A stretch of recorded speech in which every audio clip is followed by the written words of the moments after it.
My dad works in B2B marketing. He came by my school for career day and said he was a big ROAS man. Then he told everyone how much he loved calculating his return on ad spend. My friends still laugh at me to this day. Not everyone gets B2B, but with LinkedIn, you'll be able to reach people who do. Get a $100 credit on your next ad campaign. Go to linkedin.com/results to claim your credit. That's linkedin.com/results. Terms and conditions apply. LinkedIn, the place to be, to be. Hey, it's me, the Quenchies. I'm that late afternoon craving you just can't shake. Wait, what's that? Welch's Grape Aid?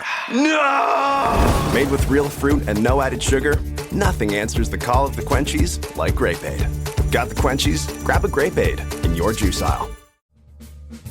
Whenever someone dies from septic shock, which is usually like most of the time, the doctors will write it off as complications due to another underlying health issue. So if I would have passed away during the sepsis, they would have probably just marked it as like complications due to Crohn's disease, not septic shock.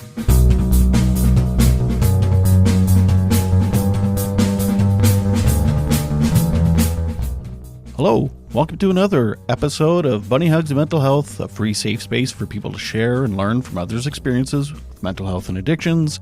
I'm Todd Rennebaum, suicide attempt survivor and recovering substance abuser. Boy, do I have a really fun episode here again. Fun? Well, I don't know if it's fun, but it's a good one anyway. Well, there's parts of it that are fun. I'm speaking with two lovely, beautiful, incredibly funny, wonderful young girls, Amalie and Anais. Henze.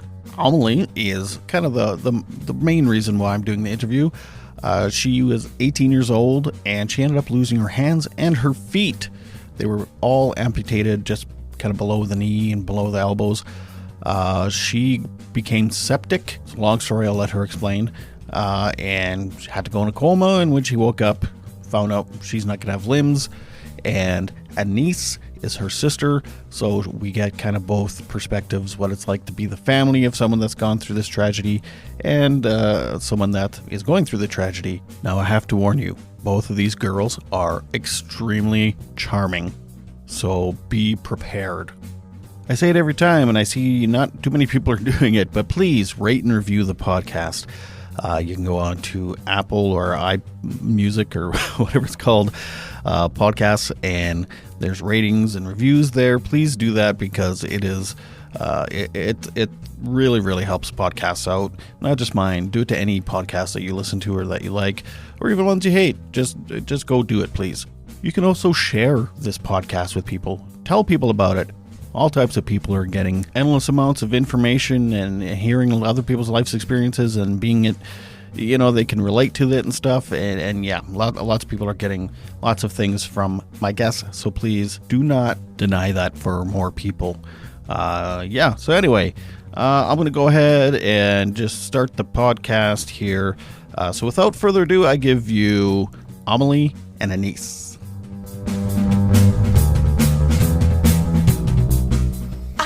Well, when I woke up, because this all happened maybe 10 months ago now. What?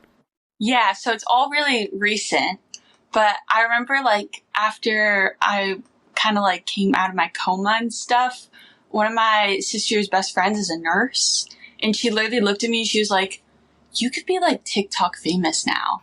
And I was like, that's a good point. That's a good point. So she kind of put it in my head to post about it and stuff. But yeah. So when you came out of your coma, did you realize you weren't going to have limbs? Not really. You came out of your coma, you're like, I'm going to be TikTok famous, and then you realized you had no limbs. Well, it was I woke up and then the doctors wouldn't let me see my hands or my feet. So I was weird. Because they were, at this point, they weren't amputated yet. They were necrotic. So they were just black and basically, I was half zombie. I see. Yeah. So I wasn't allowed to see them. And then I think it was maybe a few days after I woke up, then they were so we're going to have to remove a few things. And I was like, oh, interesting. Okay. Not what I expected. I don't mean to laugh, but you just smiled and said, oh, okay. Yeah. Wow, you are pretty easygoing. Well, I think I was just glad to, like, be alive at that point. So I was like, I mean, if that's what you got to do, then you got to do it. Oh, well, fair enough. Yeah. What was there a time that you were, like, grieving having your arms and legs amputated? Or are honestly, you still processing it all? I think I'm still processing it all. Like, I think I don't know. Like, I've always been like, okay, that kind of sucks, but my family and stuff have been, like, really supportive through all of it, so I haven't, like, really been upset about it. Like, I just more so get annoyed sometimes. Oh, God. I can Yeah, imagine. like, it's over this, like, the silliest things, though. Like, sometimes I'll be looking in the mirror, and, like, I have a really cute outfit on, but then I'm like, this was, like, 10 times better if I had arms to go with it. Ah. Well, Yeah, and then that's when I'm like, damn. But arms are kind of an accessory. Yeah, they're more of an accessory at this point, yeah. How about, like, when you want to, like, pick your nose? I That get my must mom be. to. What? Oh! She'll actually stick her finger up there?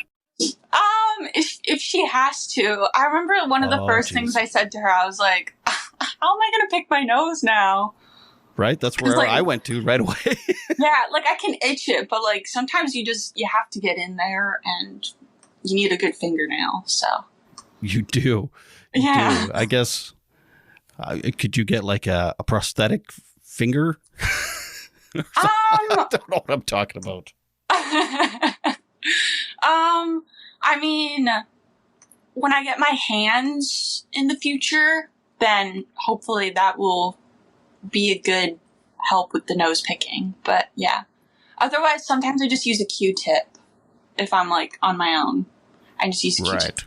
Yeah. They have to invent a Q-tip with, like, a nail. Yeah, one with, like, a little point at the end.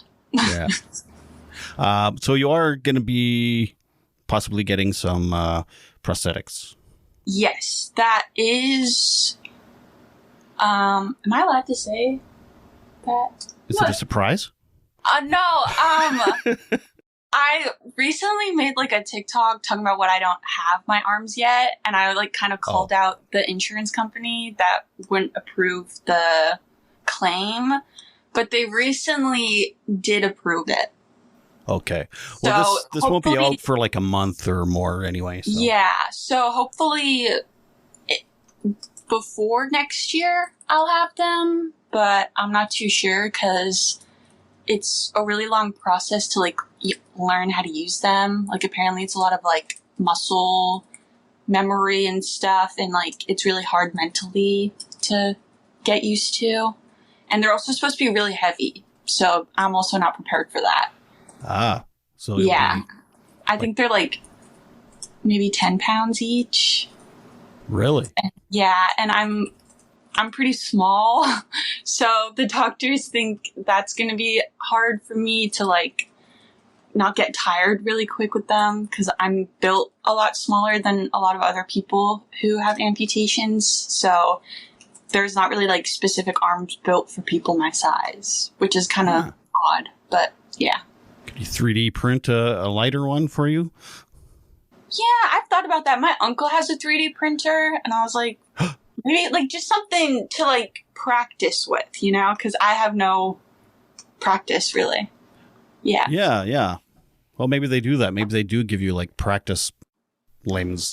I hope so. I have no idea, though. Explain to the folks why you did get amputated. So, I have Crohn's disease, which is inflammatory bowel disease, and up until all of this, I was, like, really, really sick from it. I wasn't going into remission.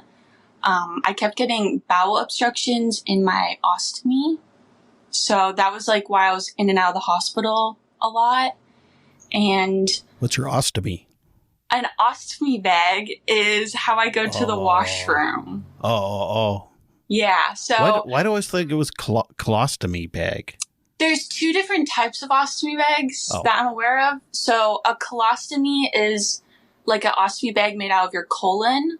Oh. But since I don't have my colon, because I got it removed because of all my Crohn's complications, I have an ileostomy, which is basically the same thing, but it's made out of my small intestine.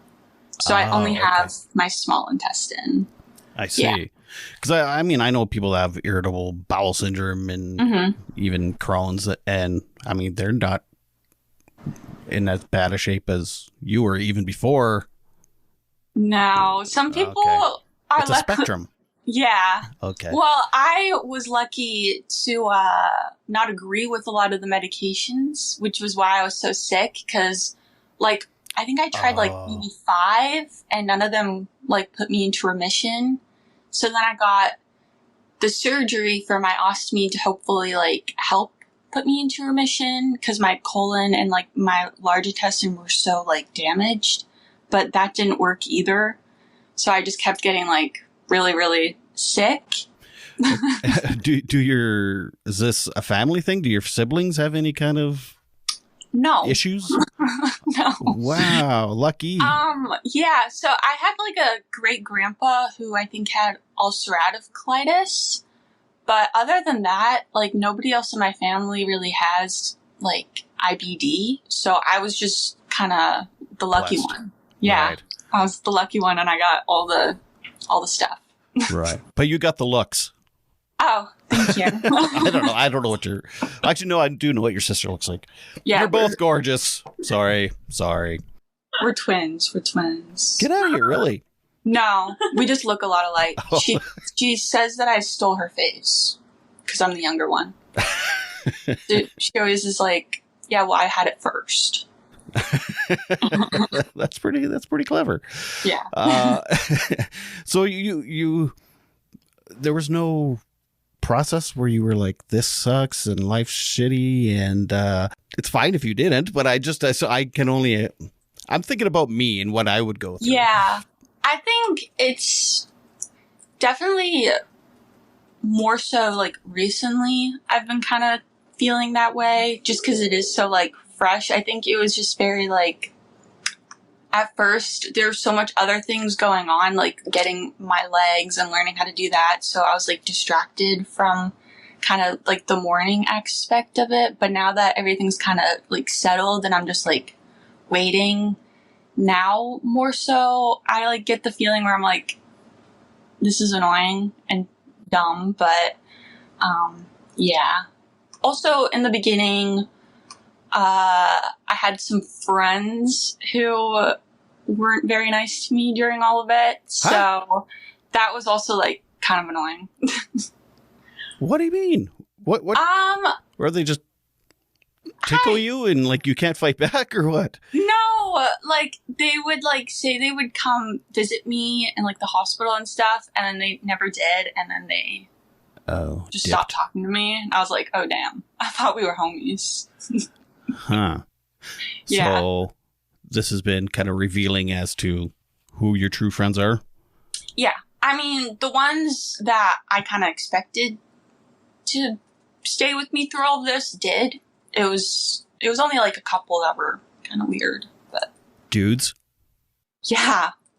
Yeah. Knew it. I hate to say it, but yeah. Dudes. Some are good. Some are good. I don't want to bash dudes, but they could be weird. Yeah. And you seem very close with your sister. Like it was like I emailed to ask if you'd be on the podcast, and actually your sister responded, and I chatted with her. But now that I'm saying that, I'm realizing you can't really type. But you can go voice to text. I can. It just takes me a while. Like, my phone still registers, like, my residual limb. So I can still, like, type and stuff, just not as fast as my sister. She also she works in a field where she emails a lot, so she's much better at, like, wording things than I am. She also has, like, bossy.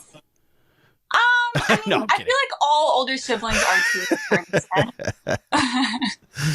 But she's like worked in the modeling industry and stuff, so she also knows how to kind of just like professionally email people and like take care of all that kind of stuff. Whereas this is very new to me, like getting attention online and stuff like that. So I'm still new at it. Me too. And I've been doing it for a few years and I have no idea what I'm doing. And I'm very awkward and weird. But anyway, so actually we never really quite finished how or what happened. So you have Crohn's disease, you had a bowel obstruction, and then... Oh, okay. So I was having bowel obstructions like once a month, which was not fun. And then in October of 2023, I went into the ER because I thought I was having another bowel obstruction. Like the symptoms were very similar to it. It wasn't actually a bowel obstruction. It was my intestines splitting open. Huh? And yeah, so that's how the sepsis kind of started. So you're kind of like pooping inside yourself. Yeah, and I didn't know that. I thought I was just having another bowel obstruction, but yeah, so the intestines split open, and then obviously it got into my bloodstream, and then I went septic, and then septic shock.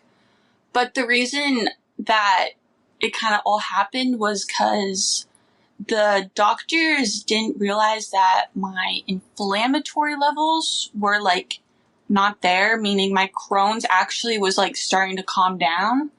But because I was in the hospital so much for bowel obstructions, they just kind of assumed that's what was happening again, which is why they didn't screen me for sepsis or anything. They just wrote it off as a bowel obstruction, which is how I ended up getting like even worser because... Worser? Worser? That's a word, right? No? Worse. Worse. You just got worse. Okay. Yeah. Sorry. Yeah, but that's how I ended up getting worse. And then, so it was kind of a little mix up on their end. And are you holding them responsible, or are you just like, shit happens?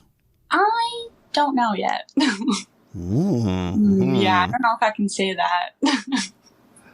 Fair. That's fair. Yeah. So how's your family? Well, actually, your sister's there. I'm curious how your family is taking it. Are you grieving? Is this a hard process for you to deal with mentally? Honestly, like we all knew before she was awake what was going to happen. So we kind of had time to process it on our own and like as a family before she was told. So honestly, like our main concern originally was how she was going to wake up and react. So, I mean, we all got to deal with it preemptively, and all of us are very problem-solving people. So as soon as we kind of heard, we went right into, okay, so the house needs to be renovated. Like the carpet needs to come up so she can have a wheelchair. We need to get a chairlift in. We need to get a ramp installed. We need to get a wheelchair. We need to have the bath safety. We need to have like all of these things. So that's just kind of where our mind started to go. My mom also used to be a PSW, so she already had a lot of that knowledge, which really helped us. Like, what's a PSW? Personal support worker. So usually in like old age homes, or she used to do house visits for elderly and like help transport them and get them ready and stuff. So she had a lot of knowledge of it already, which I think honestly helped us way more than we initially realized. But so obviously it was not something we wanted to hear, but it was kind of good in the sense that we knew before she did, so we didn't all hear it at once. So we could just be there to support her. I was the one in the room when Amalie was told. Yeah, I think she was more upset than I was. Yeah. Yeah, I can, yeah. Yeah, so we were just, so it You're was like, myself. great, she's going to get all the attention now. A little bit, but, yeah, no, I was in the room with her when the doctor came in, and the nurse sat with me, and, like, I was trying not to cry. He was telling her kind of why this has to happen, what the timeline was looking like, and that type of thing. And once kind of the news was done, everybody left, and then it was just her and I. Amalie had like a breathing tube in, and like a monitor on her head. And she literally just looked at me and went, just shrugged, just was like, okay. Wow. Yeah, and I was like, okay. So then it kind of caught me off guard because obviously we're expecting a bigger reaction of some sort, especially with being 18 and then realize just being told that you're not going to have hands or feet in the next couple weeks. But Right. yeah, no, she took it fine. Just shrugged to say, what's for supper? Yeah, pretty much. She's like, what's next? So yeah, no, I think it brought all of us obviously a lot closer. We had a fundraiser and like all of my aunts and uncles came and helped renovate the house because all of them are in the trades. Yeah, we redid the entire two floors in about a week and a half so she could come home for Christmas. So it was like every day everybody was at the house. We were ripping something up or putting something in. And so it was a big process.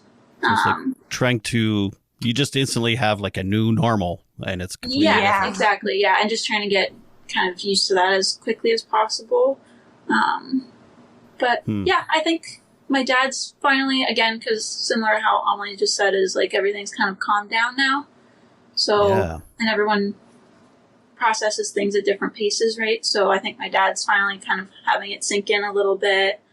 My mom's as a parent, I'd be probably more upset than my kid too. I'd be like, oh my God. Yeah, exactly. So he's kind of dealing with that. My brother's good. He just likes to be helpful. How old is he? 21. Oh, he's older. 21. Okay. Yeah, he's in the middle of both of us. So Gotcha. Okay. yeah, so he's home. He lives with my parents and Amalie, so he's around a lot. So yeah, Gotcha. I think being able to all deal with it at different stages kind of helped the long process of everything. And well, I'm fascinated because I mean, this is kind of one of the reasons I wanted to talk to you is like to talk about the mental struggle that you all went through and stuff. And you guys are just like, yeah, it was fine. We just, we ordered some Popeyes and whatever. Which is also good. I mean, of course that's also good, but yeah, that's just fascinating to me. Yeah, because she was been sick for 5 years up until this point. So like we already had a lot of understanding of what she needed in that aspect. So it wasn't that much of a learning curve. It was just a learning curve for the physical aspect of it of like, okay, how much can you do on your own right away? How much do we need to support you? And it's just been, I think, also really helpful for all of us seeing her go through all this transition. Like she was really quick to pick up her her leg prosthetics. Like she was walking way faster than most patients are. She does her makeup on her own, which is a lot of her TikTok videos, and like we're just here in the background for support. So it was kind of nice to just not to call you a baby, but it's kind of like when you have a baby and it's like learning new things and watching it and it's super exciting and super happy. That's what this has been like. It's like house training a puppy. Kind of, yeah. You rub her nose in it. Schedules and did you drink water? Did you eat? You know, all that kind of stuff. Yeah. Right. So, I mean, are you still dealing with Crohn's on top of this now too? Or is like whatever happened like... Thankfully, after everything, my Crohn's decided to give me a break for once, and I'm finally in remission. We finally found a drug that's been working for me. So that's been really nice because I don't have to deal with, obviously, all of that on top of everything else. So. Oh, good. Well, all it took was losing some limbs. Yeah. Well, I'm sorry that you're going through this, even though you don't seem sorry. But I mean, it's amazing. And then, so where do you think you got this great attitude about it all? Just DNA? I really don't know. Ignorance. Maybe. That's probably makes the most sense to me. But yeah, I really don't know. I think it's just better to be kind of more positive about it than like really. Oh, here they come for you. I know. I'm gonna drag you away. Bunny Hugs and Mental Health is supported by Co-op. I've been a member of my local co-op, Sherwood Co-op, for about 20 years. If you live in Western Canada, especially the prairies, or spent any time here, you've probably fueled up or bought groceries at a co-op. You might even have a co-op number, or 2, or 3. You know if you know. But co-op is not just a gas bar or grocery store. Although co-op is those things too, it's a different kind of business. Co-op members are owners and success is shared with everyone. Your co-op doesn't benefit one person or one corporation. Your co-op was built for everyone. Your co-op was built for your community. Learn more about co-op and find a location near you at co-op.crs. Introducing the timely children's book, Sometimes Daddy Cries. The visually stunning book is told through the eyes of a boy whose father suffers from depression. He sees his dad get sad, rest, and even go to the hospital, all while comparing his father's depression to a physical ailment. Sometimes Daddy Cries is getting rave reviews from parents and mental health professionals alike. One critic has stated, "This is a timely and important book that will help countless fathers and sons broach the subject of depression." An Amazon customer commented, "An excellent book to open up a conversation with a young child about depression in a parent. Sometimes Daddy Cries is available in hardcover and paperback on Amazon.ca and Amazon.com.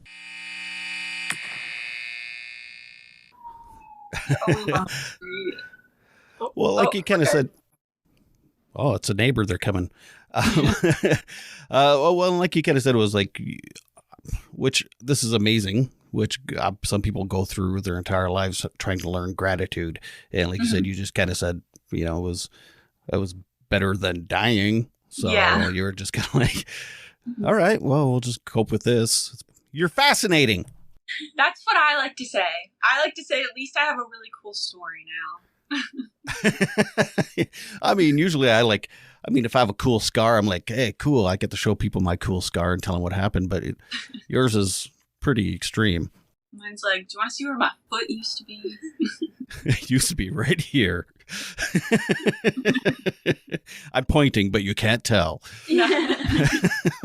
Sorry. Feel the energy of it. Oh, yeah. I've heard phantom. What is that called? Phantom pain or phantom? Yeah, I get the phantom, sensation. So I feel like my hands are still there, but they're not. Weird. Yeah. Brains are weird. Sometimes I get it in my feet too, like where my feet were, but it's mostly in my hands, which is kind of cool, but also kind of annoying. Well, yeah. Yeah, because sometimes my finger will be itchy, which obviously it's not, but you can't really itch your finger that you don't have, so that's just annoying. Brains are something else, man. Mm-hmm. So is there anything that of course there's all the everyday stuff, but it wasn't like you weren't like a concert pianist or anything there's nothing that you are really missing out on that you had a passion for? Wiping. Not really. I was passionate about wiping, man. I was so good at it. I think one of the main things was I was like, oh darn, how am I going to do my makeup? But I learned how to do that again. And then, obviously, because of me being so sick, I haven't actually finished high school yet. So I've had to take a step back from that, but I'm hoping at some point within the next year or so, I'll be back to school and stuff, and then hopefully figure out what I want to do from there. But I'm not too sure. Yeah, maybe football. I did originally want to be a phlebotomist, if you know what that is. No idea. It's the nurse that does blood work. Oh, okay. But obviously I can't do that anymore because you kind of need fingers to feel for a vein and stick needles into people. You do it with your mouth. I don't know if that would work. I mean, so I've had to definitely rethink what I want to do with my future. But yeah. Any options or thoughts or kicking around anything, or you're just completely blank? Her prosthesis and her rehab doctors are really trying to talk her into being a prosthesis, because how cool would it be as a new amputee to have the person fitting you for your prosthetics have 4 of them. That is true. It would kind of put it into perspective for them and also be like, damn, that's really cool. Yeah. And hopefully give them a little bit of hope. And it's in the medical field. Yeah, I knew I wanted to do Right. something in the medical field, but I just wasn't really sure what yet. So you're getting bullied into that. Well, I wouldn't say bullied. There is one of my doctors, my endocrinologist, he is very adamant about me doing something in the medical field. Because he knows a guy who's a paraplegic who works in endocrinology, and he's like, that could be you. And I was like, okay. I have no idea what endocrinology is. It's like your adrenal levels. So like your natural steroid levels. Oh, okay. Yeah, that's what it is. Me not know body good. Well, I mean, that's kind of how I got into working with people in addictions and mental health was like, what was my kind of lowest moments kind of inspired me to help other people, or I don't know if I'm helping other people, but you know, I mean, I kind of was like, let's turn this negative into a positive. Yeah. And it's been really soul filling because, you know, people say nice things and you do help them out. And it's like, they don't have to go through what I went through now ish. Exactly. That's what I'm hoping to do for people too. I mean, this will have to go through physically what you went through, but yeah. And well, you just be an inspiration for them. You're like, oh, damn, life does go on after being amputated of something. I have a friend who has a prosthetic head.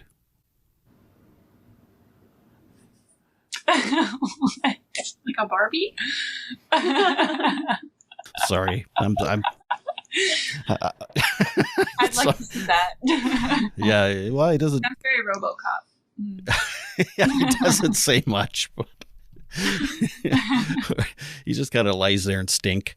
God, I'm such an idiot. To touch on the mental health aspect of things. Yes.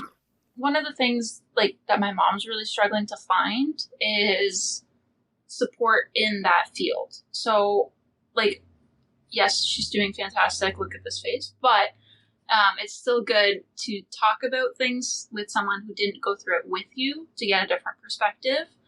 But trying to find like a therapist or somebody that is willing to take her on has been a struggle. Most medical trauma specialists, it's for the nurses. So it's more, they're specialized in talking to the nurses about what they experienced versus someone who actually experienced them. And even like amputees to peer groups, it mostly consists of older men. Yeah. Creeps. So, Yeah. I'm sorry. Everyone we've met has been lovely so far. Yeah, they've all been really nice, but even they're like, I'm sorry, I wish I could even like help a little, but they went through their thing much later on in their life than I did. So Right. Are you in a way, okay, this might sound stupid, but in a way, are you glad that it happened to you younger than older? Kinda, because I feel like because I'm younger, it's a lot easier to like bounce back. To adapt. And I think it's easier to bounce back the younger you are. And I know like a lot of the people that were at the rehab with me that were older, I think they had a harder time mentally with all of it than I did. So I think just because I'm younger and I know I have so much more of my life ahead of me, Right. It definitely made things a little bit easier. Yeah. Because I'm trying to put myself in your shoes. And I think I would prefer to be younger, which it sounds counterintuitive, but you would be able to adapt faster. Yeah. Like if I were to lose all 4 limbs now, it would be a lot harder. Like that process of learning how to use the new prosthetics and stuff would be like so frustrating and hard. It's like, but for 40 years I could wipe my own butt or whatever, you know? And so you're like, this is hard, but whatever. Yeah. Because I also know, because I have so much more time to get used to everything, then Mm-hmm. that's just going to be like my new normal. And then it's like not even going to be that much of a change, really. Yeah, I could picture. This is a little revealing about myself, but I could picture me just getting good enough to do a couple things I want to do, and then be like, I'm done. Like, I can make a sandwich and wipe my butt. I'm not gonna get any better. I don't care anymore. This is too hard. So, plus, like you weren't passionate about something yet. Like maybe if you did go to school and you did become an endocrinologist or whatever you said it was. And then you lost your limbs, then it would be like, oh shit, this was my dream job and now I was loving it, and now you don't know any better, maybe, so you're like, I'll just do something else, I guess. Yeah, and maybe this was my way to find the purpose of what I wanted to do in my life. Like going back to like the whole job thing, I do know that one of my goals kinda is raising awareness for sepsis and sepsis screening, because the reason I kind of went through all this was because they didn't screen me for sepsis. So I'm hoping that if we normalize screening for sepsis right away, then nobody has to go through what I did. Right. And is that a common thing that people aren't getting Unfortunately, whenever someone dies or like whenever someone dies from septic shock, which is usually like most of the time, the doctors will write it off as complications due to another underlying health issue. So if I would have passed away during the sepsis, they would have probably just marked it as like complications due to Crohn's disease, not septic shock, which is really sad. But I did get to meet, when I was in the hospital, the head of like Sepsis Awareness Canada, and she was very reassuring that they're doing their best and they're trying their hardest to make sure that it's more regulated and put into the hospitals. Interesting. Yeah. So, what is the process of being tested? Is it like a long, expensive process? Like, why wouldn't they? Like, if it's just a 5-minute thing, a quick blood test, then why? I'm pretty sure it is just like something quick and easy. Like that's also why it's like kind of annoying that they don't just do it right off the bat, because I don't even think it's as difficult as like getting an MRI. So I don't know the process for an MRI. You just lay in a machine. But in Saskatchewan, there's like months long waiting list. Yeah. We're kind of the same here, because your MRI was scheduled a year ago and it's in October of this year. Like, we're pretty backed up here too. But my friend who is a nurse who helped us a lot through the process as well, her dad recently got screened for sepsis when he went in for a blister he had on his foot, and it came back positive. So it is just like a really quick and easy blood test. So like it is one of those things of like, okay, well, if you're already sending me for blood work and you know there's an issue, why not just be safe and add that to the list of things to be tested? Like if it's one more little like drop over here to see if it comes back. Yeah. Luckily with him, they caught it. No amputations required. He was all good and back to his running. But he has an extra foot now. Yeah, it's probably growing still. I don't know, like a cactus. You didn't want to be my twin. This is morbid, maybe. I would want to maybe keep my limbs. That's what. Okay, no, because I've had this conversation so many times. There's a guy who got his hand amputated on TikTok, and the doctor. They did it on TikTok? Well, no. I'm sorry, I'm just being surprised. But the doctors let him keep his like hand skeleton. Like he got to keep the skeleton of his hand, and he wears it as a necklace. And I was like, I couldn't have had like a necklace, a bracelet, some matching earrings. Like they didn't offer any of that to me. So did you know to ask? Well, I didn't know I could ask, but now I'm like, is he American? I think so, probably. Maybe because he's paying for the processing. I mean, yeah, that's true. I don't know. That's true. Yeah, but still, I'd want it. Not morbid at all. Amelie's very fascinated by all of these things. So when she had her colonoscopies, she asked to stay awake and watch it.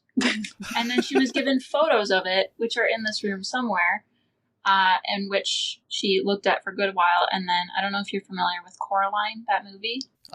I've heard. I know. I've never seen it, but I know it. Yeah. So it's a Tim Burton movie, and she crawls through this tunnel, and that's what she compared her colon to afterwards in those photos.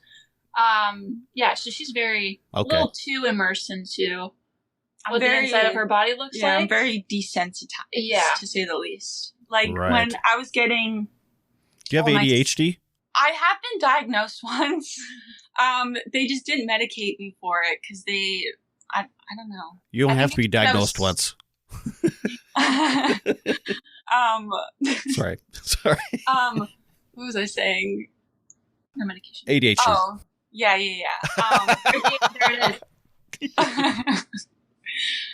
But I've been very fascinated. Like, after I got a lot of my stitches and, like, stuff removed, I would always ask my mom to, like, show me pictures of what my scars looked like.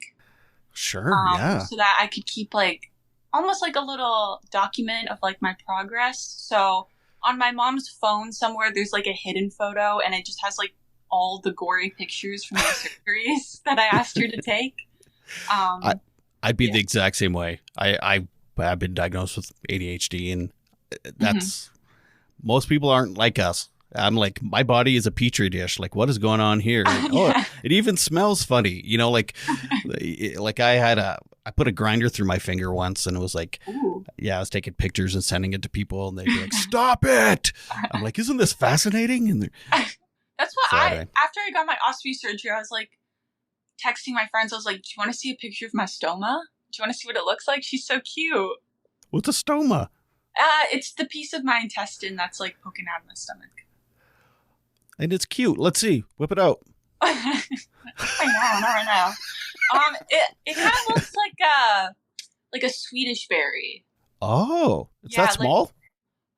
Mine is because I've lost a bit of intestine. It'll show up somewhere. Yeah. I lost it. Oh, here it is. It was in the car under this. Never mind. Here's my found it, Mom. Pardon me? It was in your purse, is that what you said? No, I said it depends on the person. Some people have theirs are a lot bigger than mine, but I'm not judging. Everyone's stoma is just beautiful in its own. Oh my God. I don't know why I found that funny. Like, are you stoma shaming me? Like, size matters. Yeah. Wow. I'm glad I reached out because, you're good shit. Thank you. and your TikToks are humorous. I mean, not all of them. Some of them it's you doing your makeup or whatever, but then you do find goofy sound clips and whatever. And are you proud of your sister? I'm very proud of her. Again, we were anticipating a lot more difficulty with the news and a completely different attitude than what she's given. And I mean, I went through a big deep dive when I had to do a little bit of research onto septic shock, and she had a 22% chance of surviving. So that alone, you're a little miracle. Obviously, you are not meant to leave yet, and you're doing everything that you possibly can to enjoy your time here. So yeah, we're all super, super proud of her, and just trying to find ways to share her story, like with you, and we appreciate you reaching out. People's Magazine did a great article with her, and I saw that. The lady was super, super nice, and actually still checks in every once in a while. Scene TV, when she did that for them, same thing. We got a big email of the interviewer at the time was having a lot of difficulty in her life, and said talking with Amalie really helped put things into perspective for her, and like came at a good time. So yes, very proud of her. We all are, and I'm just happy that she can help others as well. Yeah, well, it's fascinating how resilient humans are. Maybe not all humans, but how resilient you are anyway. I don't know, it was like you stubbed your toe. You just kept going. Yeah. All right, let's go. All right. I mean, I don't have to renovate the house every time I stub my toe, but... Yeah. I mean, you could if you wanted to. Yeah. Huh. Yeah. That would get expensive. Round out that corner and it'll never happen again. There you go. I guess maybe not. Maybe you don't know this, but would you have to live with a caregiver all your life, or do you think there will be times you'll be able to live independently? And I think once I get my hands, that like a lot more of my independence is probably gonna come back. I'm hoping I don't have to live with a caregiver. That's my goal. I think I'll be able to do it. When you say caregiver, you mean your parents? Oh, yeah. I love my parents, but I can see me getting a little sick of them after a while. Right. That's all the motivation you need to bounce back. Yeah. But there's also a lady on TikTok who's also a quad amputee, and she has like husband and kids, and she's living completely independently on her own with her, I guess now family. But so it is definitely possible. And she was a quad amputee before meeting her husband and all that? Yeah. Gotcha. Yeah. It's that time again for that Somebody Special segment where we chat about who cooperated in your mental health journey and helped fill your emotional tank. Brought to you by Co-op. This is a segment where you get to give a shout out to someone that's been in your corner when you've needed it. Shout out to my family, my mom and my sister, my brother, and my dad. They were by my side through all of this. They held my hands during the hardest times when the doctors thought I might not have made it. My family showed me the beauty of others going out of their way to make my life beautiful again. They were truly an integral part of my story. Thank you to my community for keeping me in their thoughts and helping fundraise money so I could come home. Thanks to all the doctors and nurses who helped me survive. Also, thanks to my amazing rehab therapists who helped me get stronger and be able to walk again. I don't know the name, but a nurse in particular, when I was in ICU, she talked to me a few days before my first amputation surgery and reassured me everything was going to be okay. I think about that moment almost every day. Thank you to all the people who are supporting me on my social media and following me along in my journey to spread awareness about septic shock. This has been another Somebody Special brought to you by Co-op. You're gorgeous and you're funny and you're a lovely... You got great vibes. Like I said, you're a good shit. So thank you. I don't doubt that you will find a cool dude and I'm waiting do for whatever you want to do. My young amputee hottie. That's what I keep saying. I'm manifesting it. Wait, so you want to date an amputee? I feel like it would be more relatable if I did. It's they're all old men, so I have to wait. Like I don't want to prey on some like young dude's downfall, but I just gotta wait for my time. You know what? You just find some hot guy and just cut his leg off. Run him over. Yeah. How'd you guys meet? Little fender accident, but she coached me through the whole process. Well, I could set you up with my friend with the amputated head. He's around your age. The thing is, you can put whatever prosthetic you want on for him. Yep. So make him look like Timothy Chalamet. Ooh. I was gonna say Brad Pitt, but he's like 70, so that's like my generation hot guy. I don't know what the girls are into now. I've never even heard of the guy you just said. Timothy Chalamet. I couldn't even tell you what he's been in, to be honest with you. Who do you like? Michael Cera. Scott Pilgrim. Scott Pilgrim. Really? Yeah. Okay. I get okay. You are quirky. You are quirky. My sister bullies me for it. I think he's just dorky. Yeah, he's charming. Yeah. And he's Canadian. That's If you're a young guy and you find Amalie attractive, cut your hand off. Yeah. Or your foot. I don't discriminate. Your head, whatever. Your nose, I don't know. A nose amputee you would date? Well, you can get like fake noses. It would be easy to pick your nose then because you just hold it and Yeah. Here, pick my nose for me. Oh my God. I'm so sidetracked. Was there anything that inspired you, like, or any person? There's a girl on TikTok. She calls herself Glamputee. She's the one that is also a quad amputee with like husband and kids and stuff. Oh, okay. And I say she's probably like my main inspiration during all of this, because she definitely shows that anything's possible. And she has a job as a OT. What the hell's an OT? Occupational therapist. Oh, of course. Yeah. Mm-hmm. I was testing you there. Yeah. So I think she's probably my main inspiration, but other than that, probably just like my family and doctors and stuff for being very helpful during all of this. It's not hard to get pregnant without limbs. My body's been through too much. I don't want to push out a baby. I was like, yeah. If you're using her as an inspiration because she had kids, I'm like, well, no, it's really. I'd rather just have a bunch of cats.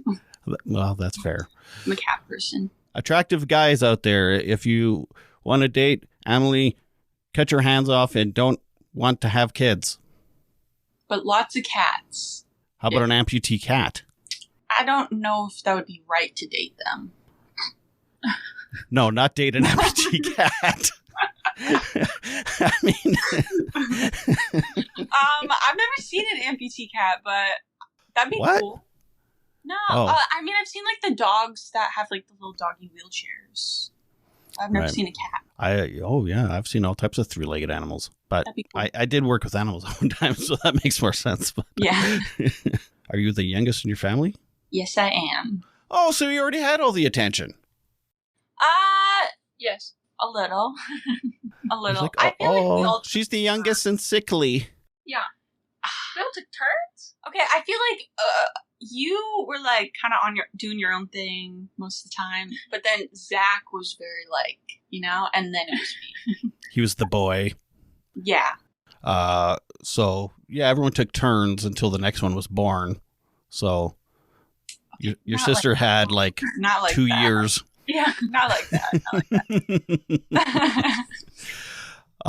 Do you have your driver's license, or did you? I had my learner's permit, and I was learning how to do that, and then, yeah, that's about it. I was a very nervous driver. My sister would take me to parking lots a lot, and I couldn't even get over, I think, like 30 kilometers an hour without being like, this is too fast. I'm going too fast. I don't feel safe. Do you plan on trying to get your license? I do want to drive. And I know it is possible to do it with prosthetics. And there's like a lot of funding in Canada to get your driver's license after amputations. It's just a matter of when I want to do that. Do you remember the commercials? I could put my arm back on and you can't. Play safe. No. No? No. Okay, I'm going to find a link to that and I'm going to email it to you. Okay. It was like a futuristic robot thing. It was like is it War Amps? War Amps. Yeah, it was a War Amps commercial. Yeah, it was a War Amps commercial. Oh, okay. Yeah. Okay, I'll send it to you. I am Astar, a robot. I can put my arm back on. You can't, so play safe.